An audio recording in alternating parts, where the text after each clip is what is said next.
everybody. Welcome to the first official episode, the first real episode of the Two Footed Tackle podcast. My name is Aris Mataka, so I'm your host. And before we start, just want to ask everyone very politely, can you please share this around as much as possible? Give it some love. It's greatly appreciated. Follow it on all Spotify, Apple Podcasts, the whole lot. Any love is greatly appreciated. But yes, going into the football, what a enthralling weekend we had. Plenty to touch on, plenty of interesting talking points, plenty of off-field shenanigans, we'll call it, that need to be delved into, which we definitely will. But first, let's start back home in Australia and in midweek, more specifically, the FA Cup Melbourne victory versus Gold Coast Knights. Very interesting game, to say the least. I'm not sure the quality was that good, to put it politely. I think it's been a theme so far with victory games in the FA Cup that it's been a bit of a draining affair. It's kind of like, just get this game over and done with. For those who don't know the result, Melbourne victory 2-1 over Gold Coast Knights. Still, victory were 1-0 down at half time, so the cup set was on, but the quality showed, and the A-League experience from the likes of Robbie Cruz and even the goal scorer Louis Latanzio came through.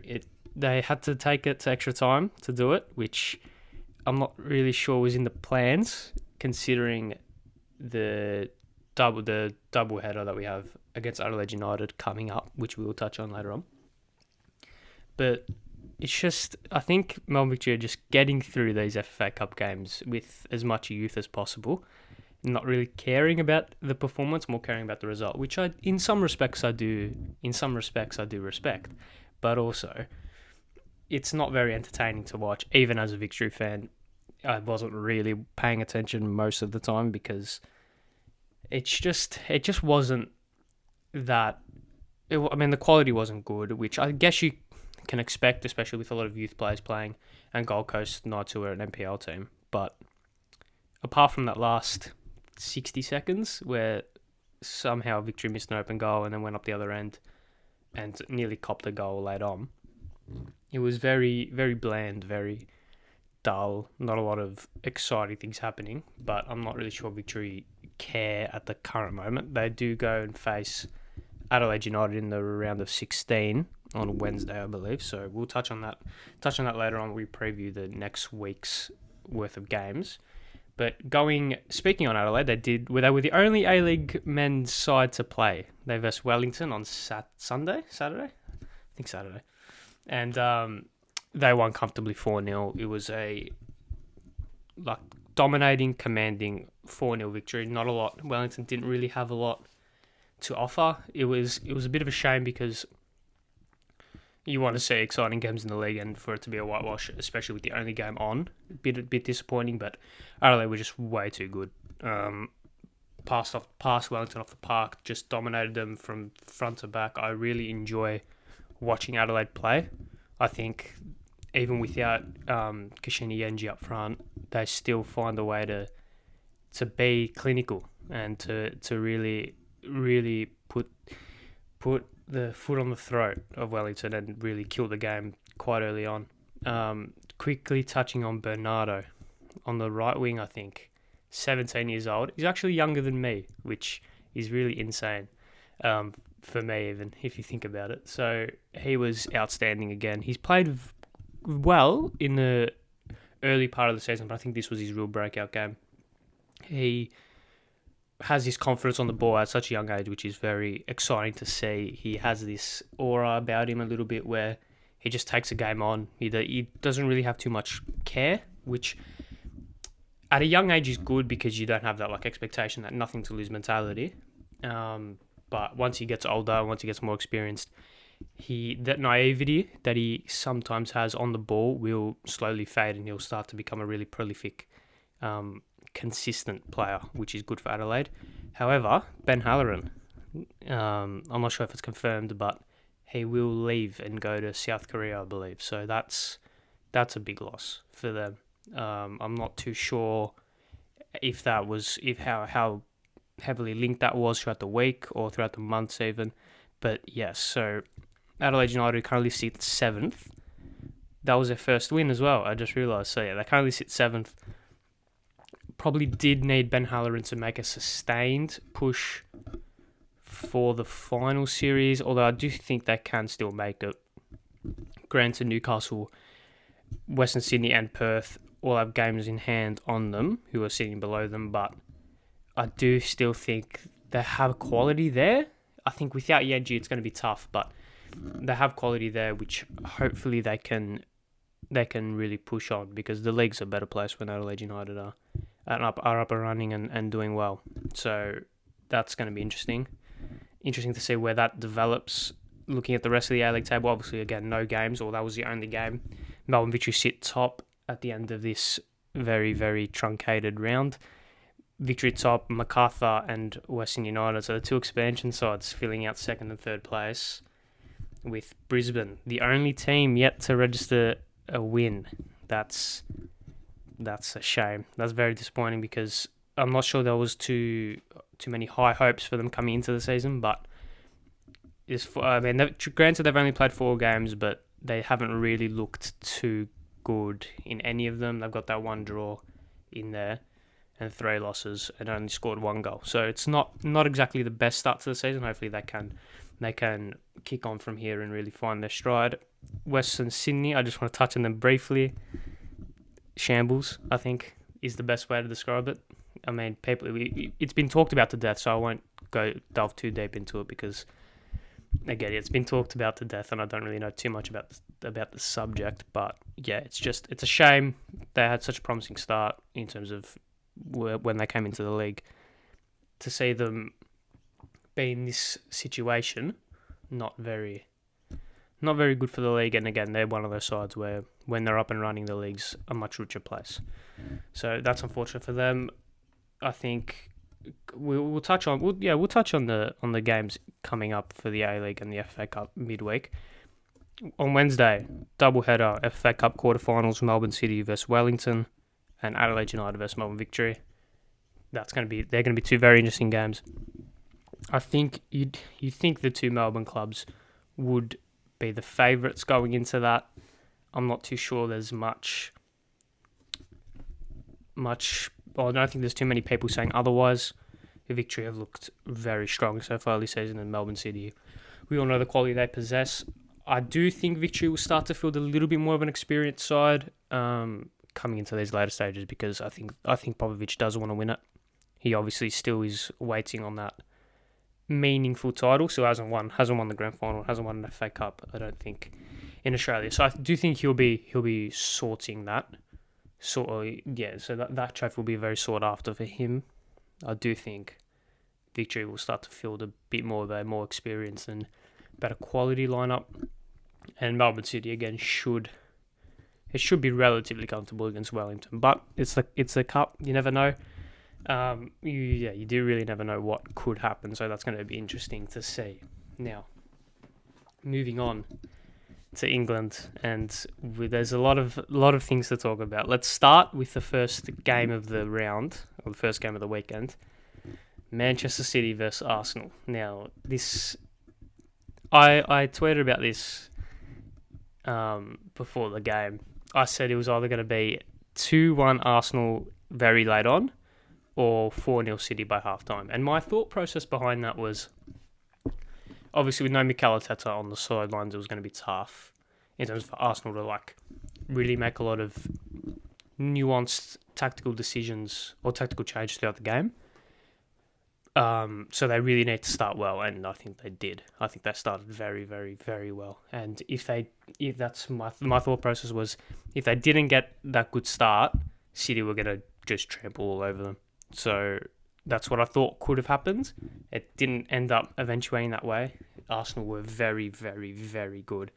That's the best I've seen them play. They out-tacticked City, which I think is the most surprising thing. I think you can outwork City and you can put more effort in than City, but to out-tactic them is really, really surprising. And they were just brilliant in that first half. They were simply brilliant. One penalty shot in the first half, which we'll touch on later. I think we're going to talk about VAR and refs a bit later on. But aside from that, Arsenal were just fantastic. Obviously, Bukayo Saka with a goal. I think he's really coming into his own this season. I think after that unfortunate penalty miss in the Euros, his career could have gone out one of two ways, and he's taken the better path, I think. This season he's kicked on. I think the system that he plays in helps that. He's given a little bit more freedom, playing in a multitude of positions because he's that good that he can do that. So I think he's coming into his own. I thought Martin Odegaard was excellent once again. Thomas Partey was excellent. I think that back four was really stringent, really solid. Didn't allow those runs that City like to make. Those third man runs were really switched onto that. And I think Granit Xhaka, who granted did give away a penalty in the first half and even in the second, he played a really crucial role in terms of dropping back into a five. If you watch the game again, when City were attacking and were on the front foot, Xhaka even would drop in as a fifth centre half or as a fifth defender, and they would switch out to a three. I think the thought process behind that is to allow for more men in the box to stop those third-man runs and to stop those off-the-ball runs, which they stopped very well in that first half. City didn't really create anything that threatening. Arsenal put sustained pressure on throughout. It was really surprising to watch because I thought we all knew it wasn't going to be like the first game they played early on in the season where City were just too good. But I expected City to be like how they have been throughout the rest of the year. Play this high intensity, high tempo, intricate football that would overwhelm a naive and young Arsenal team. But Arsenal were up for it. Credit to them. They were really, really. I don't know exactly what the word is because they were good, but I feel like that's slightly unfair. They were really up for it. They were really energetic, very enthusiastic in the way they were playing. They were brave. They took the game on. They weren't cowardice in the way they approached the game, which I think is a credit to, I can't remember, AirPod Albert we'll call him. I can't remember for the life of him his surname, but credit to him to take the game to Pep Guardiola and take the game to the Manchester City side, especially in that first half. Now, going into the second half, that was very, very interesting, the way that the dynamic of the game changed. Obviously, the penalty, we'll touch on the decisions and the influence that VAR and the referees have on the game, but Man City got a penalty, they did score from it, and that then preceded a very, very intense and weird 90 seconds where Arsenal missed an open goal and then gets a player sent off, and then from then the dynamic of the game completely changed. I do think the sending off was fair. I do believe the first yellow card was for scuffing the penalty spot, so I think that's fair enough. And then he did body check and kind of clothesline Raheem Sterling, Gabriel. So yeah, I do think that red card was fair. It's a silly red to give away, silly double yellow. I don't think that first one is necessary. I don't think if you're gonna do that, don't get caught. I think if you're gonna scuff the penalty spot, don't get caught, and he did get caught. So that's unfortunate for him, and unfortunate for Arsenal, and also unfortunate for the game because it was a really, like as I've said, I've reiterated a lot of times, it was an enthralling contest up until that red card, and then from that red card, it was damage limitations for Arsenal at that stage. They were really just holding on, and I don't blame them. Down to 10 men against the best side in the league, you want to hold on for a point. City weren't that. I wasn't impressed with the way City played. I wasn't overly. I don't even know what the word is. I wasn't overly interested. I wasn't engaged by the football they were playing. It was very bland for most parts, but they found a way. That's what champions do, and they're champions in the making, and that's what they do. 4 out of 5 leagues, it looks like.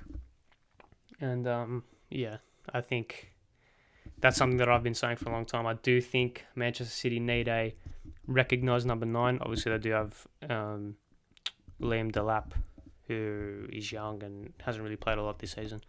But if you look at that last goal, it came from a direct ball in behind to two players in the box who were 6 foot plus. I think that's an avenue where City have struggled this season, and they can't get relying on Rodri, and I think it was Laporte in the box to scrape them a point from nothing. I think they do need that recognised number 9. Where is that signing in January that they make? I don't know. I don't think so. I think Pep has said they don't want to replace Fernand Torres, which I think is a slightly misguided choice. I do think they need another attacking player because they've lost Aguero and Torres without really replacing either of them. Obviously, they got Grealish, but he's a little bit of a different player. He plays a little bit more deeper.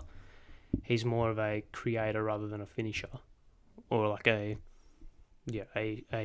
ender of moves and chances.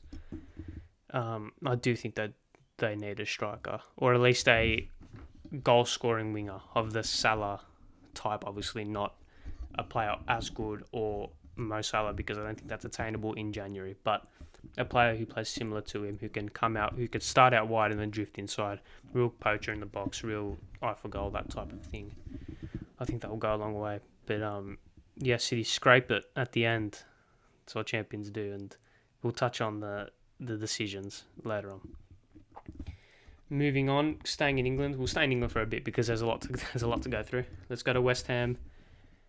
They took a commanding 3-0 lead at half time. Potentially controversial, but I think they deserved that lead. Maybe not 3, but they definitely deserved a comprehensive lead at half time.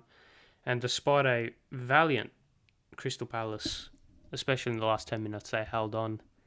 They just keep on winning. They keep on getting points. It's really outstanding what David Moyes has done at West Ham so far. I think this goes to show how underrated of a manager he is, and also goes to show how that move to Manchester United back then was very misjudged and misguided. I don't think he should have taken that job.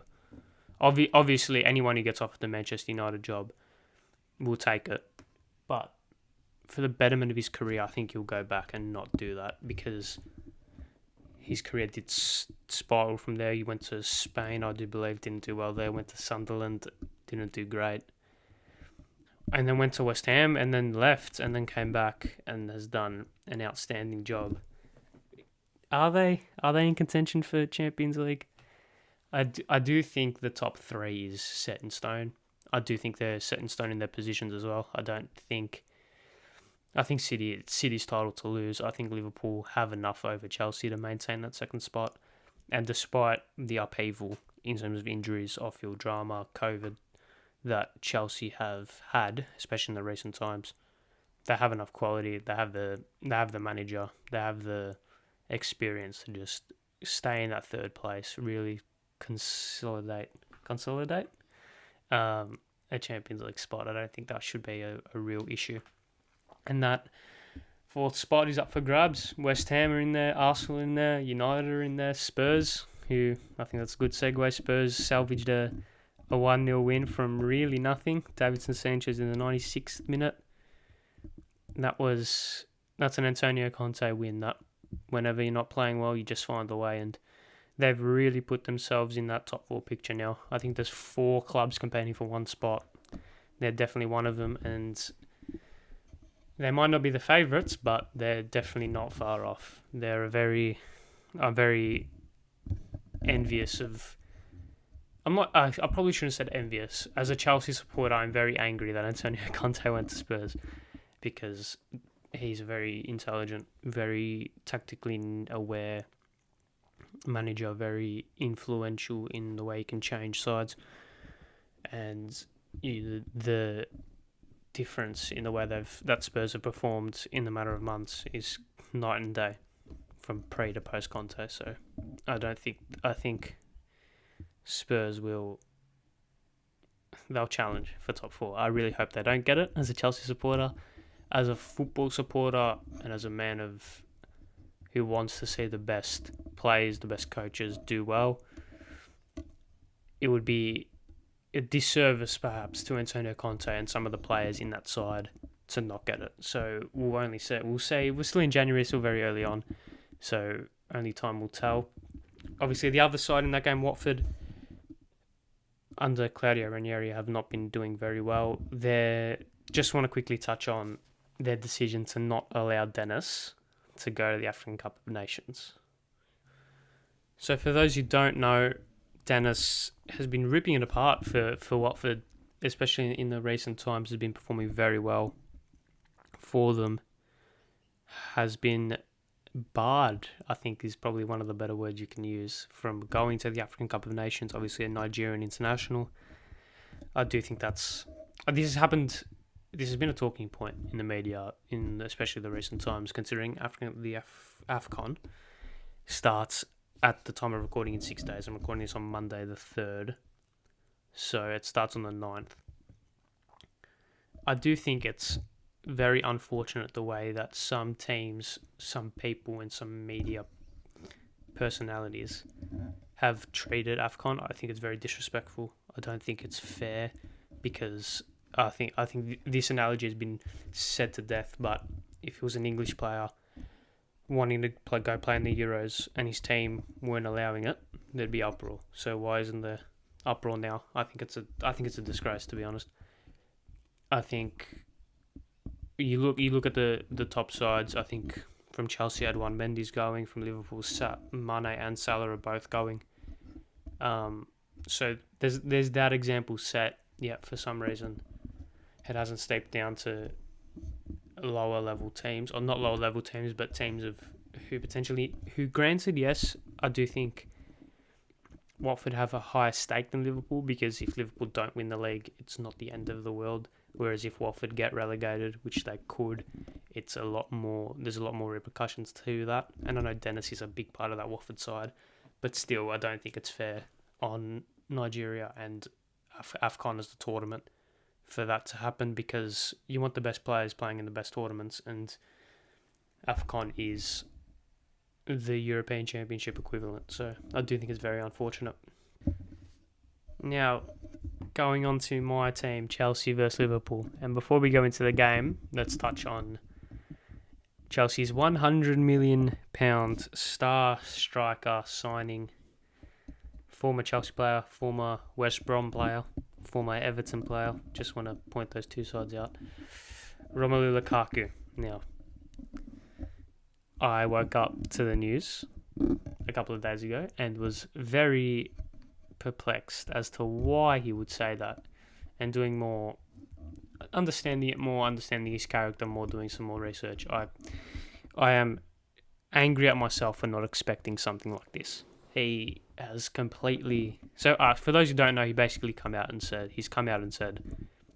that he wants to go back to Inter Milan only 3 months at the time of that interview being recorded. 3 months after signing a £100 million move to Chelsea, getting paid £60 million over 5 years, which is just a little bit of all the money in the world. Yeah, I think it's completely disrespectful. I don't think he should play for Chelsea again. I think he should be on the next plane to wherever he wants to go. I think Chelsea have a history of backing backing players over managers, and I think that's completely wrong. I think Thomas Tuchel has done a lot more for Chelsea than Romelu Lukaku, so for me it's a no-brainer what happens. I think Chelsea play a little bit... I think Chelsea's style of football is a lot more attractive without Romelu Lukaku. I do think Chelsea... I do agree, and I do concede the fact that with Lukaku we look a lot more dangerous and we look a lot more clinical, but that's no excuse, that's no justification for keeping him in the side. I do think he shouldn't play for the club again. I hope he doesn't play for the club again, and I hope we pick the right side, and that's the side of our German coach, who has won us our second European Cup ever, and Lukaku has won 2 trophies in his whole career. So, and he's touching 30. So, just wanted to point that out. Going into the game, which he was omitted from the squad for the game against Liverpool. what a game. Like I as a Chelsea supporter, I was really nervous heading into it. I thought this could end very, very, very badly.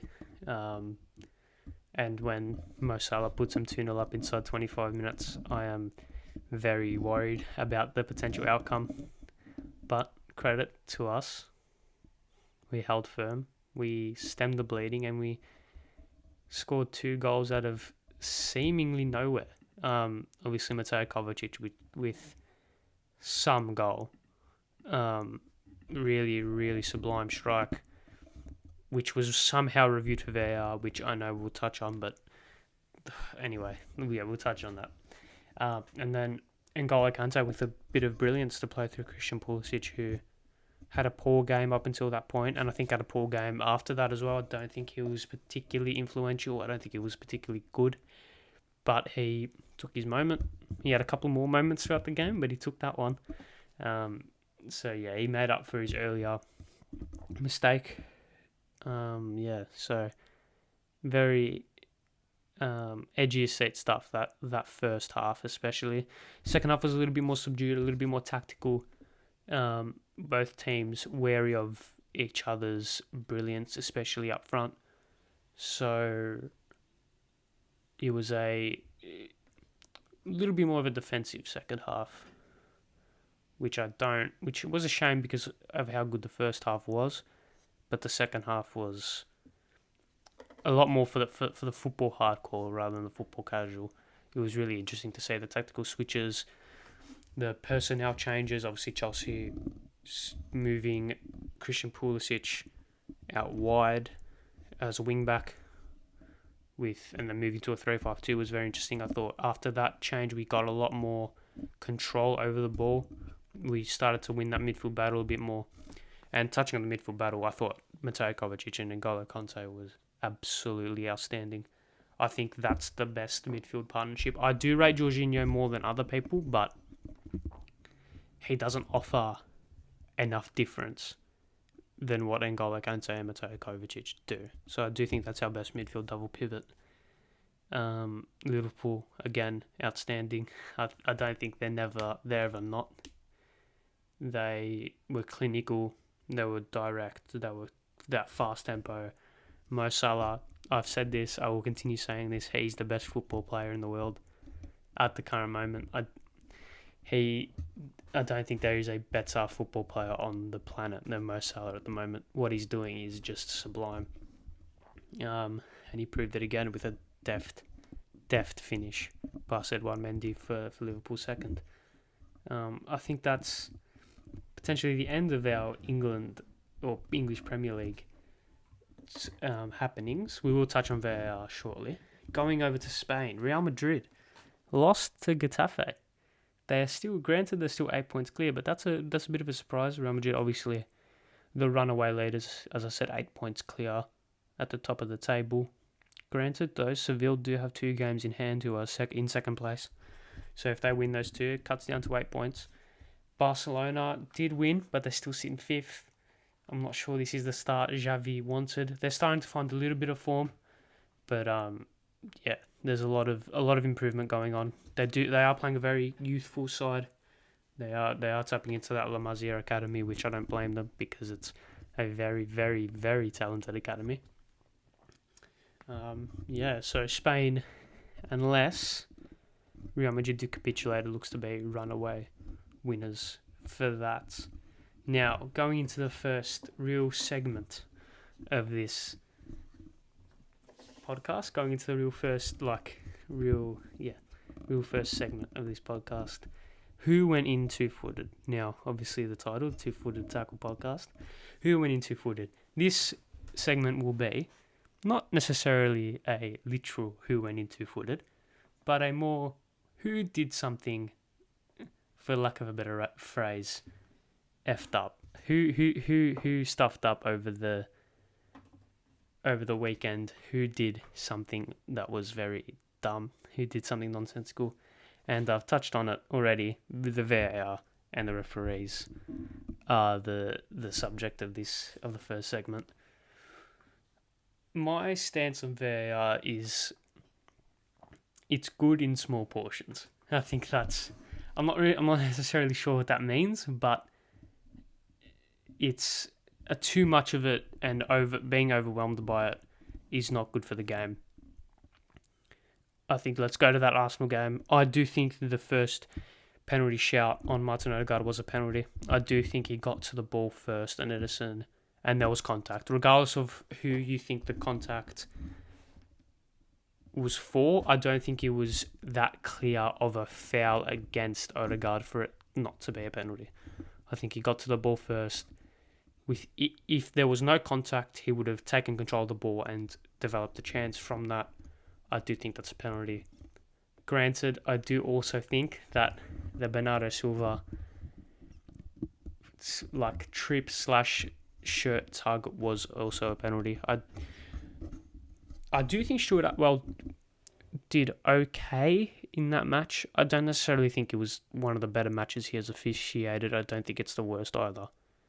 He did lose control, especially during that middle portion when Gabriel got sent off, but I think he had too much influence over the game, which is, you shouldn't notice referees, and he was the main talking point coming out of it, which is not a good thing. It's not something that you want.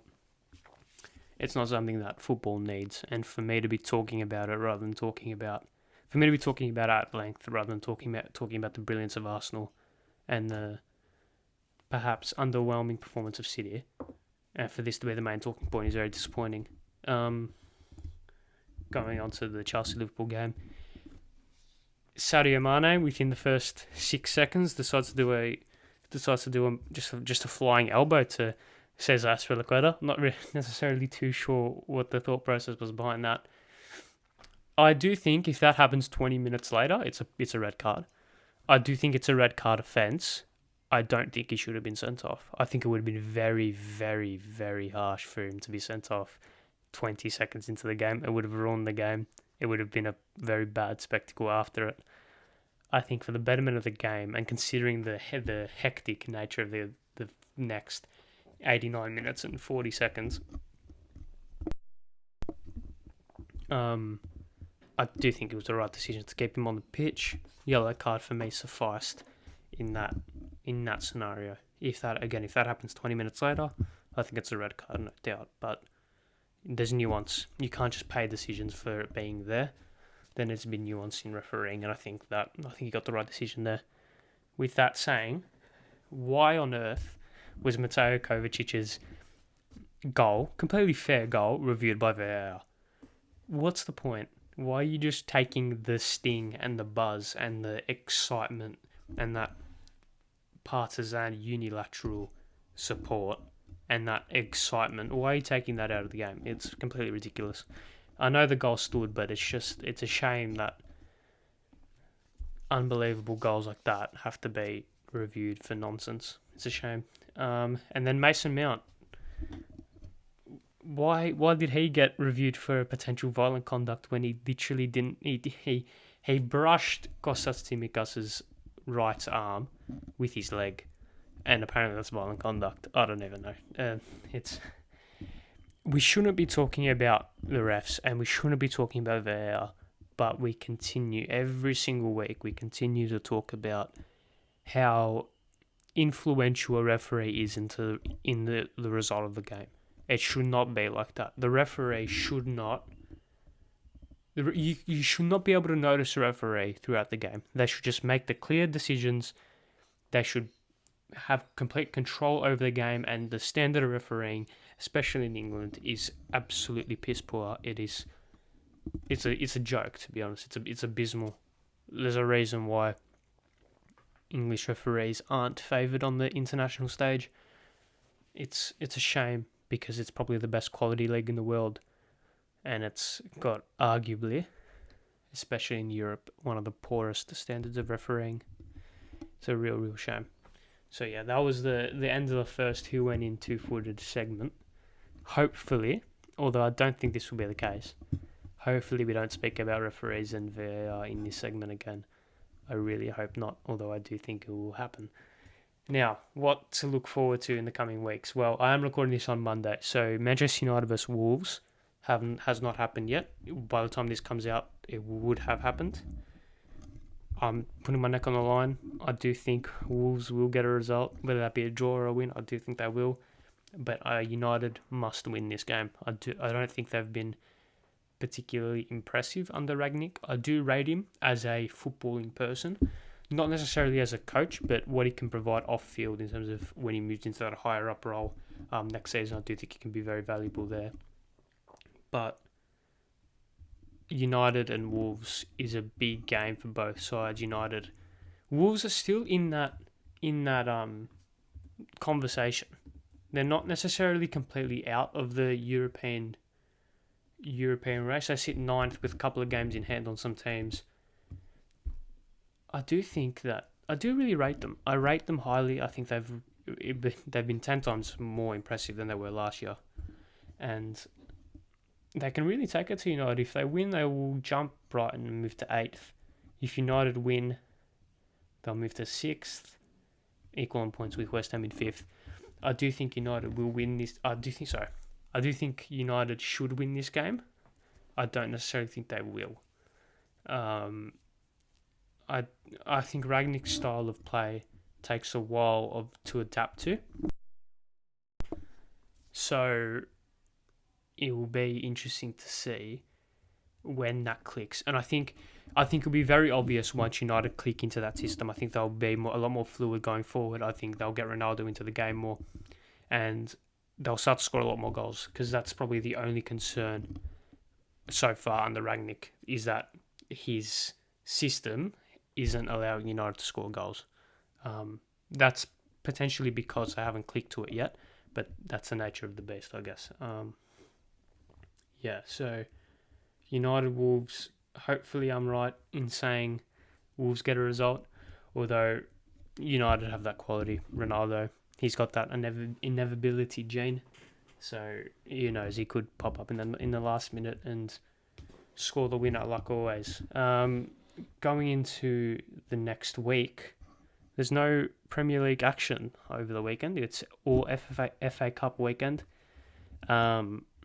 I think it should be a formality for most Premier League sides. Man City go to Swindon, Chelsea host Chesterfield, Liverpool host Shrewsbury, United host Villa, which could be a tough game, and Arsenal go away to Forest, Tottenham host Morecambe. So all the big sides should get past unless there's a cup set. Some not bad games. Watford, Leicester, which could be interesting. That could go either way. West Ham, Leeds as well. That's probably the most 50-50 matchup. It can, including big teams, including like the Premier League side. That's gonna be a good game to watch, I'm sure. I think that's pretty much it. We already touched on the Australian happenings over the next coming weeks. So yeah, that's the end of the first episode of the 2 Footed Tackle podcast. Again, be sure to share it on all platforms. Give it some love. It's all greatly appreciated. Any engagement is superb. But hopefully my prediction's right on the United Wolves game. I'll give a scoreline. I'm going to go with 1-0 Wolves, although it could be 2-0 United. That's a very diplomatic answer. But I'll go 1-0 Wolves.